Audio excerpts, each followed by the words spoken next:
Life After Prison. By Silence You. Kabanata 10:11 hanggang 10:20. Pagkatapos ay sinabi ni Ronnie nang walang anumang pag-aalinlangan. Oo, gusto ko nang maghayganti mula noong araw na malaman ko ang pagkamatay ni Brandon. Kapag nalaman ko ang pagkakakilanlan ng taong pumatay sa anak ko, hihiwin ko siya ng walang dalawang pag-iisip. Kasunod ng maikling paghinto, mariing idinagdag ni Ronnie. Hindi ko matatawag ang aking sarili bilang ama kung hindi ko ipaghihiganti ang aking anak.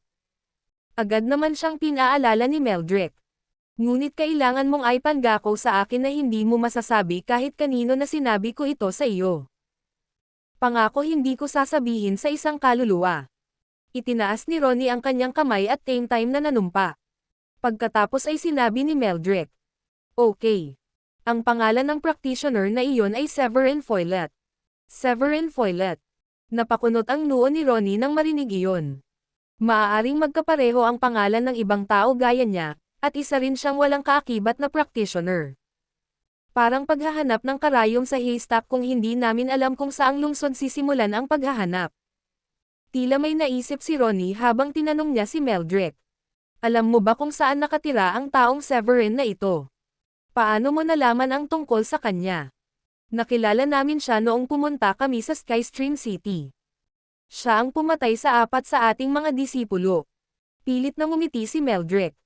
Nang marinig ito ni Ronnie, sinabi niya. Bakit hindi mo siya pinatay kung gayon kung pinatay niya ang mga alagad ng ating sekta? Mas mahina ba ang iyong tagumpay kaysa sa kanya? Isang mapait na ngiti ang sinabi ni Meldrick. Papatayin ko na sana siya nang pigilan ako ni Sofia.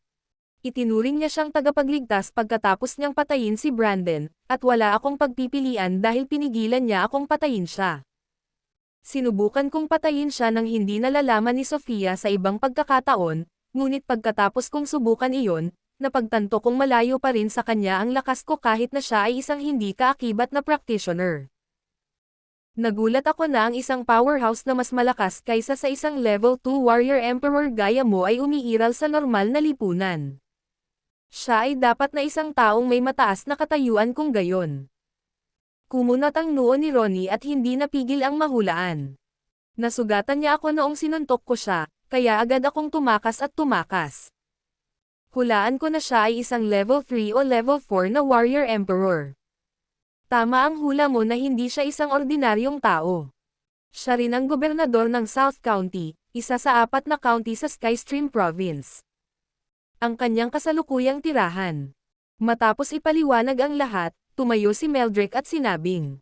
Sinabi ko na sa iyo ang lahat ng nalalaman ko, Mr. Ronnie, kaya nasa iyo na ngayon kung gusto mong ipaghiganti o hindi ang iyong anak.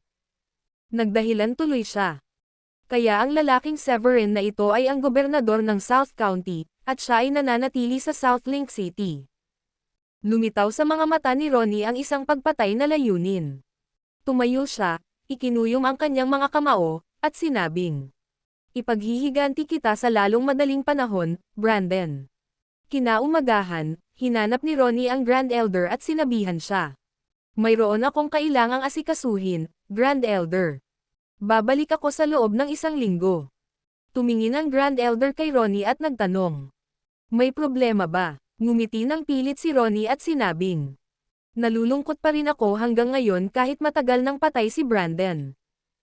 Araw-araw akong umiinom para subukang manhid sa alak, kaya naisipan kong maglaan ng oras para magpahinga. Ituturing ko ito bilang isang holiday. Tumango ang Grand Elder, tinapik ang balikat ni Ronnie, at sinabing. Hindi natin kayang buhayin ang mga yumao na. Sa tingin ko ay mabuti para sa iyo na magpahinga ng kaunti at tanggapin ang mga nangyari. Salamat sa iyong pag-aalala, Grand Elder. Magalang na sumenya si Ronnie at lumipad. Sa mga oras na iyon, pauwi na si Severin at ang iba pa. Gayunpaman, itinuring nilang lahat ang paglalakbay. Pauwi bilang isa pang road trip at sinundan ang rutang binalak ni Megan. Walang sabi-sabi na pinili niyang bumalik gamit ang ibang ruta kaysa sa dinaanan nila sa Skystream City. Matapos ang mahigit 2 araw sa kalsada, sa wakas ay bumalik sila sa South Link City. Bumalik na sila. Bulalas ng isang bodyguard. Maraming bodyguard ang natuwa nang makitang bumalik si Severin. Oh, nakauwi na ba ang anak ko sa wakas? Nang mabalitaan nina Maurice at Judith na nakabalik na ang kanilang anak ay agad silang lumabas ng villa para salubungin ito. Natutuwa akong makita kayong lahat ay ligtas at maayos. Todong ngiti din si Catherine matapos makitang bumalik na ang lahat.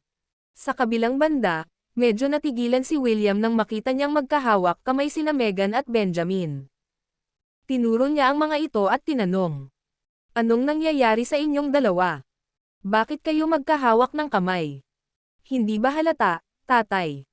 Nahihiya si Megan at hindi sinasadyang ibinaba ang ulo. Sinabi na ni nanay oo. "Ha. Well, nagka-boyfriend ka na rin sa wakas.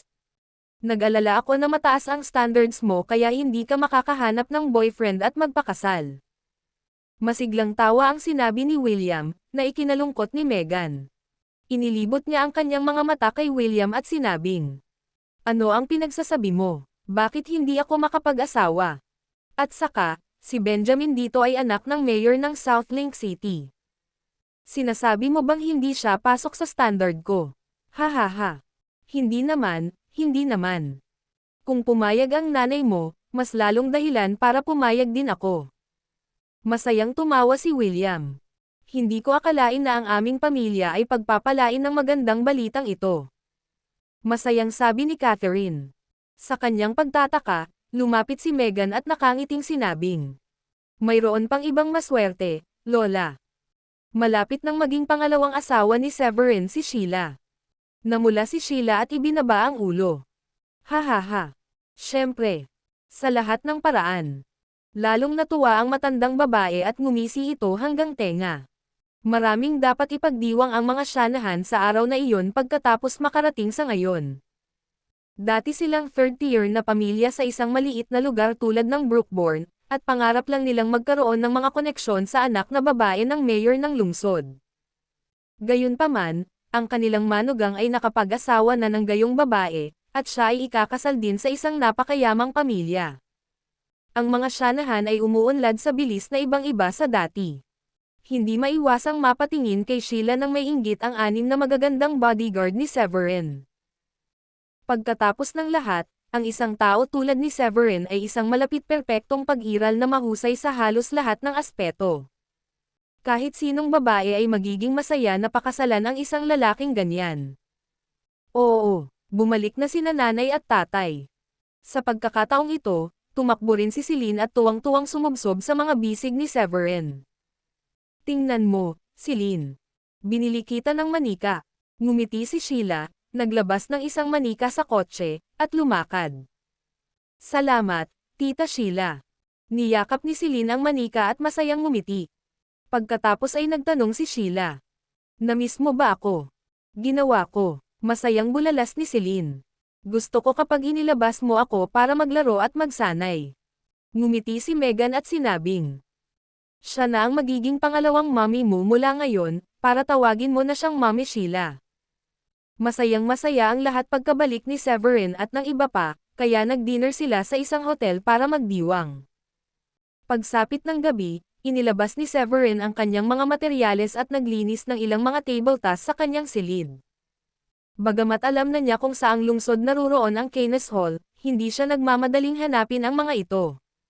Sa halip, nagplano siyang gumugol ng ilang araw sa pagpino ng ilang mga tabletas para sa mga hallmasters pati na rin kay Lily at sa mga babae.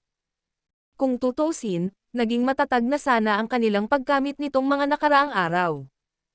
Kung binigyan sila ni Severin ng mga tabletas, maaari siyang makatipid ng maraming oras. Maaari silang magsanay sa panahon ng kanyang pagkawala at pagbutihin ang kanilang paggamit habang naghihintay sa kanyang pagbabalik. Sa partikular, marami pa ring dapat pagbutihin sina Larry, Mick, Gracie, at Rachel. Kung tutuusin, magiging isang hakbang lang si Severin sa kanyang layunin kung magiging mas malakas sila. Ginugol ni Severin ang isa pang gabi sa pagpino ng 5 tabletas, at hindi rin siya nagpahinga kinaumagahan. Nagpatuloy siya sa pagpino ng higit pang mga tabletas at gumawa ng isa pang 8. Habang patuloy niyang pinipino ang mga pildores, tumataas din ang rate ng tagumpay ng mga high-rank na tabletang iyon sa 2nd grado.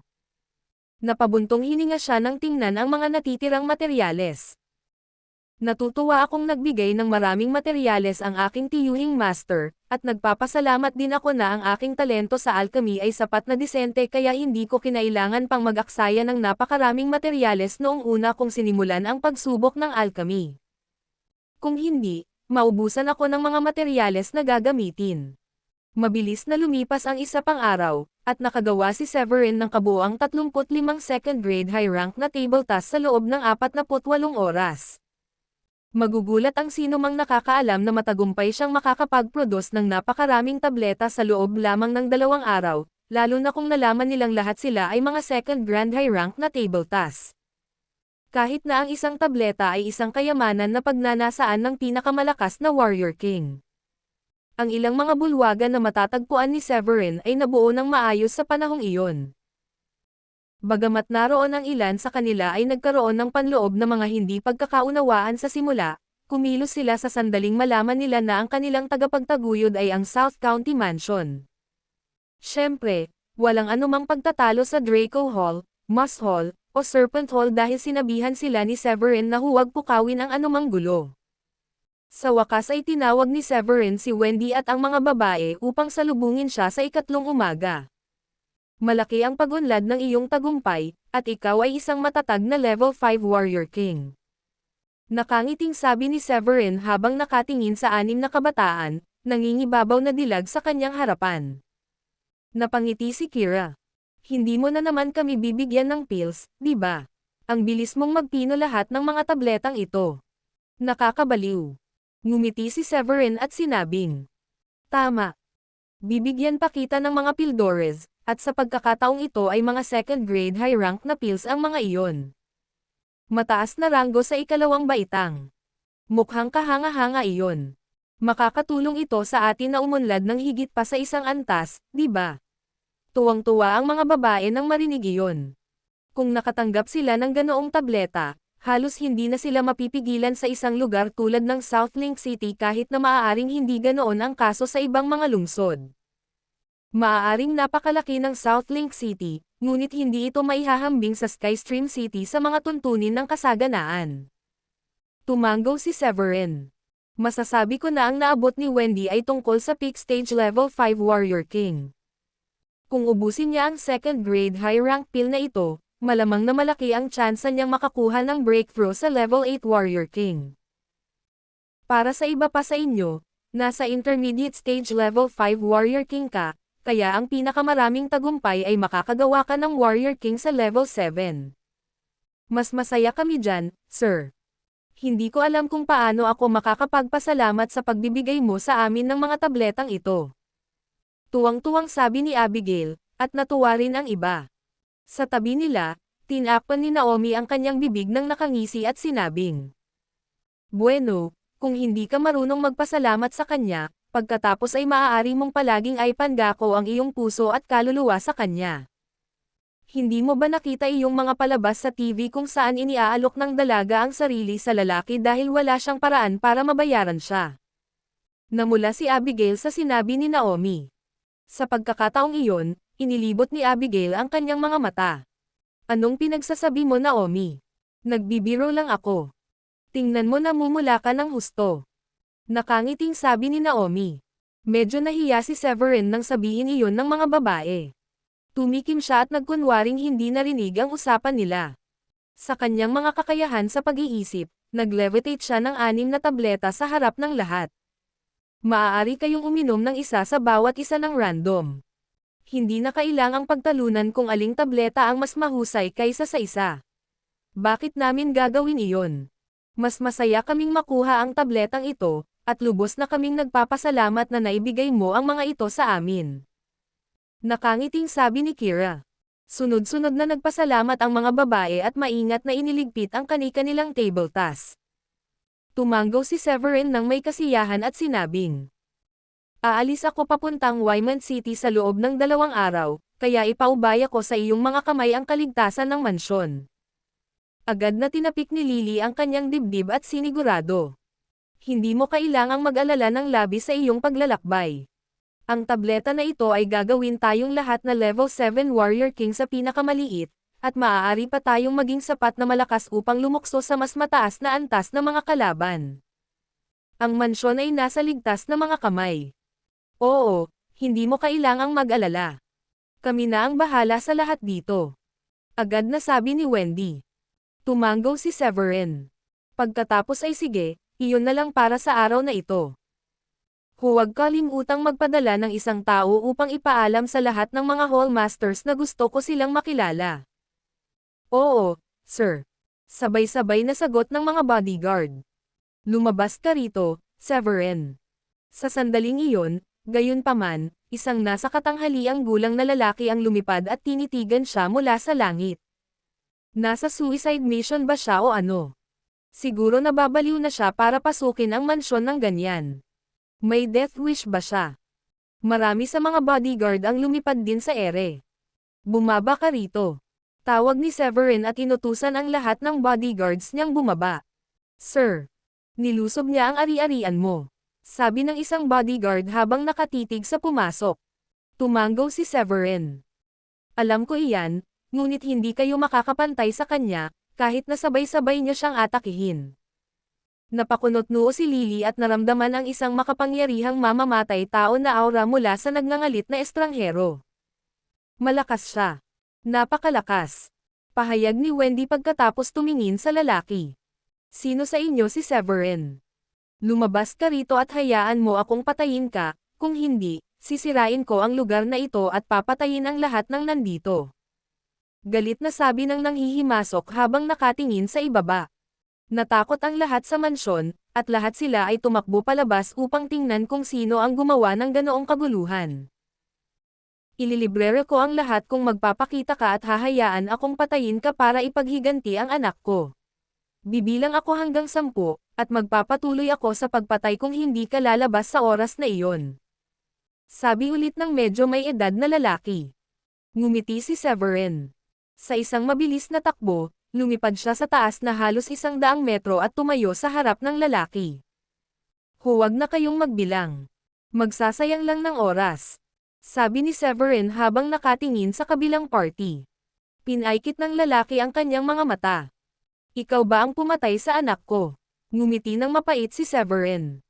Paumanhin, ngunit hindi ko na mabilang kung ilang tao ang aking napatay. Sino sa kanila ang iyong anak? Kumaibot ng ilang beses ang mga labi ng medyo may edad na. Pinandilatan niya si Severin at sinabing. Kung gayon, sisiguraduhin kong maaalala mo ang mga pangalan namin kapag namatay ka ngayon.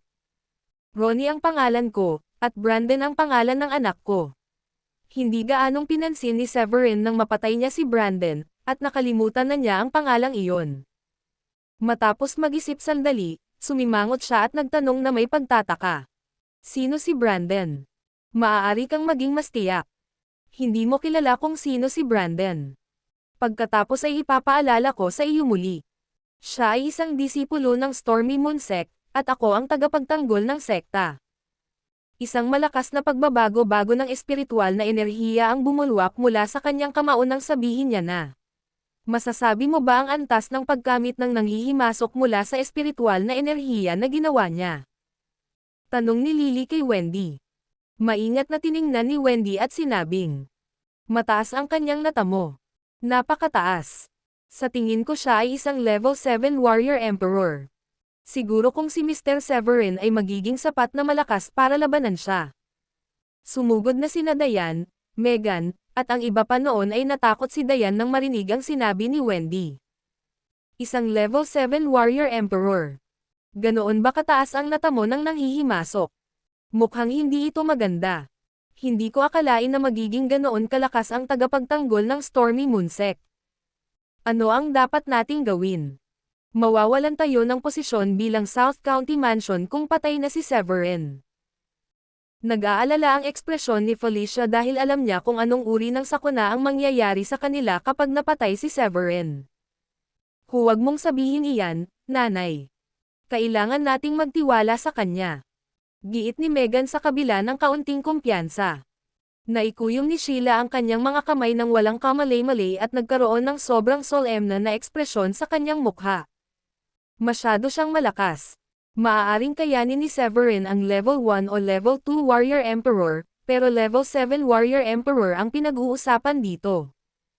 Paano nalaman ng lalaki kung saan hahanapin si Severin? Kailan pinatay ni Severin ang anak niya? Isa ba ang anak mo sa 4 na disciples ng Stormy Moon Sect na pinatay ko sa Skystream City? Naaalala ko na tiniyak sa akin ni Sofia na hindi na niya isusumbong ang isyong ito sa sekta pagbalik niya. Sinabi niya na hindi na ako susubukan ng sekta at gugulo pa ako. Sandaling nag-isip si Severin bago sinabing, "Aba, naiintindihan ko na. Hindi ka nakinig sa sekta, di ba? Tumakas ka, at ngayon sinusubukan mong ipaghiganti ang iyong anak sa pamamagitan ng pagpatay sa akin." Pagkatapos ng isang paghinto, nagpatuloy si Severin. "Pupusta ako na walang makakaalam kung papatayin kita ngayon. Kung gayon ang Stormy Moon Sect ay hindi na ako guguluhin muli." Nanginginig ang katawan ni Ronnie sa galit. Hindi niya inaasahan na hindi pa rin kilala ni Severin kung sino si Brandon kahit na binanggit niya ang pangalan ni Brandon. Pakiramdam niya ay wala siyang magawa dahil para siyang nakikipag-usap sa pader. Napakalungkot ng kanyang mukha habang sinabing, "Si Brandon ang binata na pinatay mo para iligtas si Sofia. Isa siyang talentadong level 8 Warrior King. Dapat alam mo na ngayon kung sino siya, di ba? Nandito ako para ipaghiganti siya." Pagkatapos ay ngumisi siya at sinabing, "Malaki ang bibig mo, bata. Naparito ako para maghayganti sa likod ng sekta dahil personal itong sama ng loob na hinahawakan ko laban sa iyo. Wala itong kinalaman sa sekta, o sa 4 na disipulong namatay sa Skystream City. Naiintindihan mo." Sa wakas ay nagkaroon ng realisasyon si Severin. "Oh, nakikita ko. Ikaw ang ama ng pervert na iyon, kung gayon. Nilagyan niya ng droga si Miss Sofia at gusto niyang ipilit ang sarili sa kanya bago siya patayin. Kung narito ka para ipaghiganti ang isang hayop na tulad niya, tapos hindi ka rin magaling. Ikaw siguro ang nagpaspoil sa anak mo hanggang sa puntong hindi na siya magdadalawang isip na gumawa ng karumal-dumal na bagay." Dahil sa sinabi ni Severin, naging asol ang mukha ni Ronnie, at pagkatapos ay namutla sa galit. Pinandilatan niya si Severin at sinabing, "Ang lakas ng loob mong tawaging hayop ang anak ko. Hindi ko intensyon na patayin ang pamilya mo ngayon, pero napagdesisyonan kong huwag silang palayain ngayong iniinis mo ako." Nang marinig iyon, halos himatayan si Stanley sa takot. Agad siyang lumabas sa crowd at sinigawan si Ronnie. "Paano mo nagagawa ang ganyan? Sabi mo wala kang gagawin sa pamilya ng pinsan ko kung magpapakita siya, pero ngayon babalik ka na sa sinabi mo. Hindi mo magagawa yon." Sumang-ayon din si George.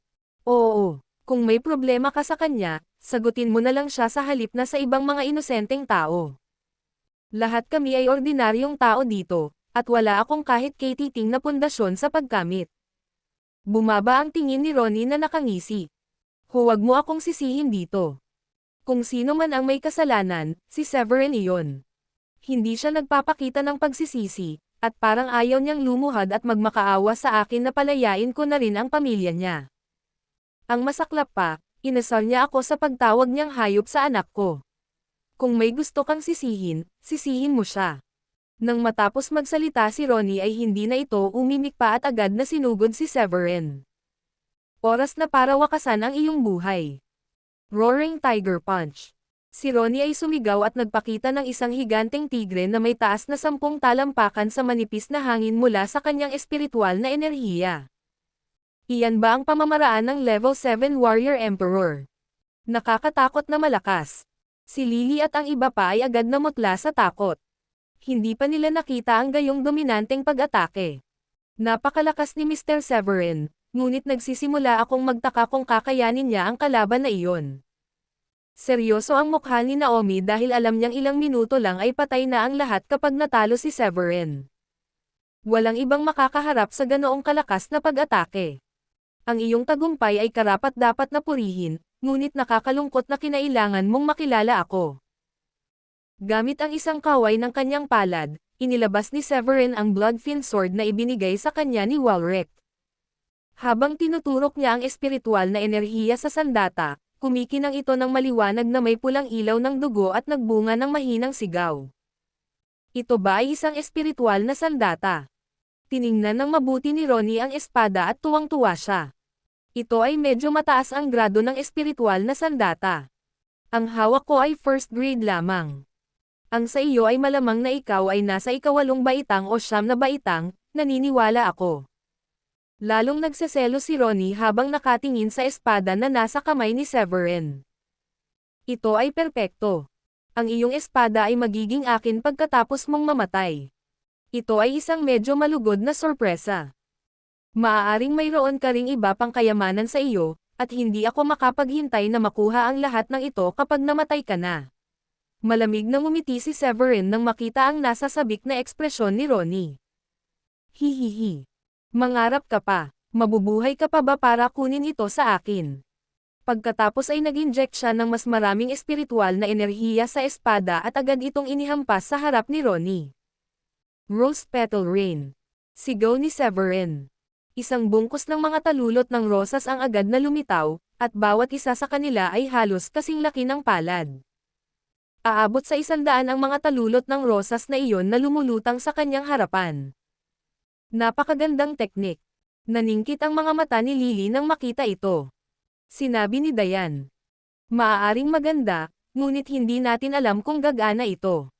Tiningnan ni Sheila si Lily at ang mga babae bago nagtanong. Wendy, Lily, maaari mo bang sabihin o sino man sa iba pang mga batang babae kung ano ang antas ng tagumpay ni Severin? Siya ba ay kasing lakas ng kanyang kalaban? Tiningnan siya ng mabuti ni Wendy bago umiling. Hindi, sa kasamaang palad. Siya ay sapat na malakas upang itago ang pagbabago-bago ng kanyang espiritual na enerhiya, ngunit ito rin ay sapat na solid upang maisama niya ang mga ito sa mga talulot na iyon. Ang masasabi ko lang sa iyo ay ang mga talulot ay maganda, ngunit hindi ako sigurado kung gaano karaming espiritual na enerhiya ang nakapaloob sa kanila. Sana lang ay manalo si Severin. Kailangan niyang manalo. Mamamatay tayo kung hindi. Sa sobrang takot ni Stanley ay halos mapaiyak siya habang nagdadasal habang nakatingin sa dalawang tao sa hangin. Hihihi. Anong magagawa ng mga petals na ito? Tumingin si Ronnie sa kanila, nakangiti. Hindi ko nais na gumawa ng napakaraming petals, ngunit naisip ko na ito ay mukhang mas maganda sa ganitong paraan. Dati ko lang sinanay ang diskarteng ito sa panimulang yugto at nakapagcast lang ng 10 petals. Ngayon ay nakakagawa na ako ng 100 petals pagkatapos itaas ito sa intermediate stage. Ngumiti si Severin, huminto sandali, at nagpatuloy. Sigurado akong sapat na ang 10 talulot para harapin ka, ngunit gagamit ako ng 100 talulot para subukan ang tunay na kapangyarihan ng pamamaraang ito. Galit na nagngangalit ang ngipin ni Ronnie. Pinaparinig mo na parang gumagamit ka ng sledgehammer para pumutok ng nuwes. Ngumisi si Severin. Kung gusto mong ikumpara ang iyong sarili sa isang mani, kung gayon ay maging panauhin mo ako. Ikaw. Nagalit si Ronnie matapos marinig iyon. Itinuro niya si Severin at sinabi sa tigre. Patayin mo siya. Gusto kong malaman kung mas malakas ba ang mga talulot na iyon o ang tigre ko. Ang 10 talampakan na matangkad na espiritual na tigre ay nagpakawala ng isang nakakabinging dagandong at umalangaw ng isang nakakatakot na puwersa. Masyadong malakas ang momentum nito. Kakayanin pa ba ng mga petals na iyon? Labis na nag-aalala si Catherine. Iyon ang unang beses na nakaramdam siya ng sobrang kaba. Lumabas ka, nanatiling walang pakialam si Severin. Bahagya niyang ikinaway ang kanyang kamay at itinuro ang mga talulot patungo sa tigre. Ang mga talulot ay sumabog hindi sa pakikipag-ugnay, ngunit sa paglakip ng kanilang mga sarili sa tigre. Isang lagaslas ng mga pagsabog ang narinig, at ang nakakasilaw na sinag ng liwanag ay nagpilit sa ilang tao na ipikit ang kanilang mga mata. Nang mawala ang liwanag, natuklasan ni Ronnie na ang kanyang higanteng tigre ay ganap na nawasak at naging alikabok. Paano ito posible? 10 petals lamang ni Severin ang ginamit sa tigre, at ang iba ay patuloy na lumutang pasulong habang dumiretso sila sa kanya. Ito ay masama. Ang mga petals ay malinaw na medyo malayo, ngunit lumitaw ang mga ito sa harap niya sa loob ng ilang segundo. Ito ay halos tulad ng isang ilusyon. Nagdulot sila ng pagkalito sa sinumang nasa posisyon ni Ronnie, at ang bilis ng kanilang paglalakbay sa himpapawid ay napakabilis. Sa oras na siya ay tumalikod pagkatapos na mapagtanto na may mali, natuklasan niya na huli na para sa kanya upang pumunta kahit saan. Ang mga talulot ay pumaligid sa kanya tulad ng isang pulutong ng mga balang, tinatakan ang lahat ng mga paraan ng pagtakas. Paumanhin, pero napalibutan ka. Hihihi. Humalaklak si Severin at sobrang nasiyahan sa lakas ng teknik na iyon. Sa paghusga mula sa kanyang trial run, wala sana siyang problemang kinakaharap ng maraming tao kung ginamit niya ang diskarteng iyon. Bakit kakaiba ang teknik na ito sa lahat ng iba? Ang mga petals na ito ay naglalaman ng napakalakas na kapangyarihan kahit na hindi ito nakamamatay. Ang mas masahol pa, nakakagawa siya ng napakaraming petals ng sabay-sabay. Hindi masyadong maganda ang kutis ni Ronnie, at nagsimulang tumulo ang malamig na pawis mula sa kanyang noo bago niya namalayan. Oras na para matugunan mo ang iyong wakas. Huwag mong isipin na patayin ang pamilya ko kung hindi mo ako kayang lampasan. Hindi mapakali si Severin sa kanyang kalokohan at agad na sinenyasan ang mga talulot na damaykit sa kanya. Teka. Hindi. Tila kumakatok si kamatayan sa pintuan ni Ronnie, at napasigaw siya sa takot habang bumubuo siya ng manipis na kalasag sa paligid ng kanyang katawan. Sa kasamaang palad, halos tiyak na sisirain ng mga talulot ang pananggalang na kalasag na iyon kung masisira nito ang kanyang Roaring Tiger Punch. Ang espiritual na kalasag ng enerhiya ni Ronnie ay nawasak sa isang iglap, at ilang talulot ng rosas ang damaykit sa kanyang katawan bago siya hinaypan. Mahigit sa kalahati ng mga petals ng rosas ang nanatiling hindi nagamit. Ibinahagi ni Severin ang kanyang mga iniisip at inalis ang karamihan sa mga ito, ngunit nagligtas siya ng ilan at pinalipad ang mga ito ng diretso patungo kay Stanley. Nabalot ng takot si Stanley nang makita niya iyon, at pinagpawisan siya ng malamig habang nagmamadaling nagmamakaawa. Ano ba itong lahat, Severin? Hindi ako ang kalaban dito. Ano bang nangyari sa iyo? Hindi ba patay na ang nanghihimasok na iyon? Masyado ka na bang uhaw sa dugo kaya gusto mong patayin ang sarili mong pamilya? Natakot si George nang sabihin niya. Baliw ka ba, Severin? Siya ang iyong pinsan. Bumaba si Severin, tumayo sa malapit, at bahagyang ngumiti. Sino ang nagsabi sa lalaking iyon na kunin ito sa akin? Paumanhin. Hindi ako natatakot sa kamatayan, ngunit sa palagay ko ay hindi kami karapat-dapat na mamatay. Maamong sabi ni Stanley at halos mapaiyak na. Pinitik ni Severin ang kanyang mga daliri at itinaboy ang mga talulot. Nagbibiro lang ako. Tingnan mo kung gaano ka natakot. Pakiusap, wag ka nang magbiro ng ganyan. Mamatay na sana ako sa takot. Si Stanley ay humakbang pasulong, ngunit ang kanyang mga binti ay napakahina na halos siya ay bumagsak sa lupa. Nanalo siya. Hooray! Medyo nabigla pa si Lily at ang iba pa, at ito ay halos parang panaginip sa kanya. Hindi sila makapaniwala sa kanilang mga mata matapos masaksihan na pinatay ni Severin ang isang level 7 na warrior emperor ng ganoon kadali. Sa dami ng mga talulot ng rosas kanina, naramdaman nilang madali niyang mahawakan ang 7 o 8 tao na may parehong antas ng pagkamit ng nanghihimasok. Ang galing! Nanalo ang ating gobernador. Nagtatalon din ang ibang bodyguard sa tuwa. Sa wakas ay naunawaan na nila kung gaano kalakas ang kanilang amo. Masyado kang malakas, sir. Masyadong malakas. Kahanga-hanga ka, nasa sabik na sabi ni Wendy. Napakamapananaw ng pakikipaglaban mo sa lalaki, at malaki ang maitutulong nito sa aming pagsasanay sa hinaharap. Napakaswerte namin na nasaksihan namin ang labanan sa pagitan ng dalawang malalakas na lalaki. Ngumiti ng pilit si Severin. Huwag ka na lang tumayo dyan at purihin ako. Ipunan mo ang ilang bodyguard para linisin ang kalat. Pagkatapos bigyan sila ng ilang mga tagubilin, lumapit siya sa mga tao at sinabi. Huwag kayong matakot. Ang kanyang natamo ay hindi masyadong mataas, at hindi siya kailanman naging katapat ko. Walang imak ang lahat. Ang nanghihimasok ay ang tagapagtanggol ng isang sekta at isang level 7 warrior emperor powerhouse. Gayunpaman, minaliit ni Severin ang mga kakayahan ng lalaki at ang sitwasyon din. Narito ang kanyang spatial ring, sir. Tumakbo ang isa sa mga bodyguard na namamahala sa paglilinis ng kalat at ibinigay ang special ring ni Ronnie kay Severin. Kinuha ni Severin ang singsing at ngumiti. Muntik ko nang makalimutan na may makukuha tayong bounty sa kanya. Hihihi. Medyo disente naman yung attainment niya, kaya sigurado akong may mga mahahalagang bagay sa loob dito. Habang sinasabi niya iyon ay nagningning ang mga mata niya nang may naisip siya. Natatandaan ko na sinabi niya na mayroon siyang first grade na espiritual na sandata. Marahil ay magagamit ko iyon sa mga darating na laban. Masyadong malakas ang blood-fiend sword ko, at magiging masyadong marangya kung gagamitin din ito. Sa palagay ko ay pinakamahusay na huwag gamitin iyon maliban kung makakaharap ako sa isang tunay na malakas na kalaban. Ang lahat ay bumalik sa loob. Ang mga Shanahan ay naging mas tiwala sa kakayahan ni Severin matapos masaksihan ang kanyang husay kanina. Hindi na kailangang mag-alala kung susubukan o hindi ng Stormy Moon sect na magdudulot ng gulo muli sa kanilang pamilya. Pagkatapos ng lahat, lumabas siya sa sekta upang maghiganti, at malamang na walang alam ang sekta tungkol sa kanyang mga aksyon. Pagkaraan ng ilang sandali, tinawag ni Wendy at ng mga babae ang 5 Hallmasters. Kailan ka bumalik? Napakasaya na nakabalik ka. Natuwa si Larry nang makitang bumalik na si Severin.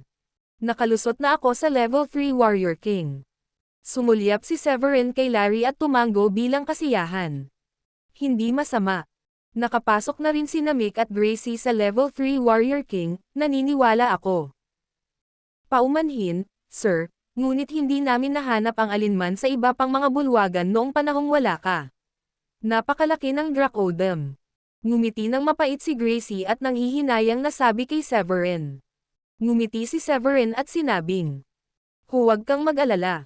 Kung nahanap na natin ng maigi ang South County, palagi tayong makakapagsimulan ng bagong paghahanap sa ibang mga county.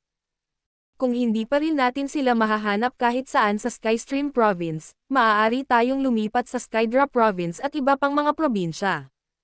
Nagtitiwala ako na magkakaroon ng ilang impormasyon tungkol sa mga bulwagan na iyon kahit na nabura na sila. Pagkatapos niyang sabihin iyon, tumuloy siya sa kanyang pangunahing ayos ng negosyo.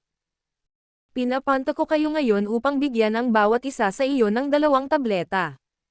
Dapat ay sapat na ito upang mapataas ng malaki ang iyong tagumpay, at malamang na magagawa mong gumawa ng isang pambihirang tagumpay sa level 7 o level 8 Warrior King. Hindi kaya. Talaga bang magkakaroon tayo ng ganoong kalaking tagumpay? Bamuka ang bibig ni Rachel at inisip niya kung nagkamali ba siya ng pagkarinig. Isa siyang level 5 Warrior King, at hindi siya makakagawa ng breakthrough sa level 8 kahit na mayroon siyang second grade medium rank na tableta. Siya ang may pinakamataas na natamong tagumpay sa 5 tao doon, at naniwala siya na siya ang unang level. Ngumiti si Severin, iwinagayway ang kanyang kamay, at nag-levitate ng 10 table tasks sa harap nilang lahat. Bawat isa sa inyo ay nakakakuha ng 2 Pildores. Makakakuha ka ng isang tagumpay pagkatapos kumain ng isang tableta, at maaari kang uminom ng pangalawang Pildores pagkatapos na maging matatag ang iyong kasunod na tagumpay. Siguraduhin na na-stabilize mo ito. Hindi ko masabi ang tungkol sa iba pang mga bulwagan na hindi ko nahanap, ngunit tiwala akong lahat kayo ay makakamit ito sa takdang panahon. Nakangiting sabi ni Severin sa kanila. Sandali lang. Hindi ito second grade medium rank pill. Isa itong second grade high rank pill. Nanginginig sa pananabik ang boses ni Zoheb habang nakatingin sa tableta sa kamay niya. Tama ka. Isa itong second grade high rank pill. Nakalusot ka na ba sa second grade high rank alchemist, supreme leader? Iyon lang ang posibleng paliwanag kung paano ka nakakuha ng napakaraming tableta ng sabay-sabay. Nakaramdam din ng sobrang saya si Mick. Siya at ang iba pang mga Hallmaster ay nag-aalala noon kung magagawa ba nila o hindi ang isang pambihirang tagumpay sa antas ng pagkamit na binanggit ni Severin sa loob ng 1 taon. Sa mga tabletang iyon, maaari pa nga nilang lampasan ang target sa halip na maabot lang ito. Tumango si Severin. Meron na ako. Kapag nagawa na ang breakthrough, hindi mo nakakailanganing katakutan ang sino man sa South Link City. Nalaman kong nasa Wyman City ang Keynes Hall, kaya malapit na akong maglakbay doon. Tandaan na magsanay habang wala ako. Iyan ay kamangha-manghang balita. Ang isa pang kasama ay malapit nang sumama sa atin. Hindi mapigilan ni Larry ang kanyang kagalakan. Medyo malayo ang Wyman City dito. Kung maaalala ko, nasa jurisdiction ito ng West County. Sabi ni Gracie pagkatapos ng ilang pag-iisip. Tumango si Severin. Oo, nasa West County ito. Dumalo ako sa piging ng kaarawan ng gobernador ng lalawigan noong isang araw at nakilala ko ang gobernador ng West County. Casual akong nagtanong tungkol sa mga bulwagan sa aming pag-uusap, at binanggit ng kanyang anak na babae ang pagkakaroon ng Keynes Hall. Naalala niya ang pangalan dahil kakaiba ito at namumukod tangi sa kanya. Nagpapalitan ng tingin ang lima at hindi maiwasang mapangiti sa isa't isa. Ang ilan sa mga pangalan ng mga bulwagan, tulad ng Tigress Hall at Draco Hall, ay hindi masyadong nakakalito. Gayunpaman, ang mga pangalan tulad ng Keynes Hall at Sus Hall ay hindi gaanong kaaya-aya sa pandinig. Maaari kang makatiyak na agad kaming tutulong sa mansion ng county kung may mangyari dito. Ngumiti si Rachel kay Severin. Tumango si Severin. Huwag kalimutang magsanay ng mabuti. Malapit na kayong maabyutan ng 6 na babaeng bodyguard ko.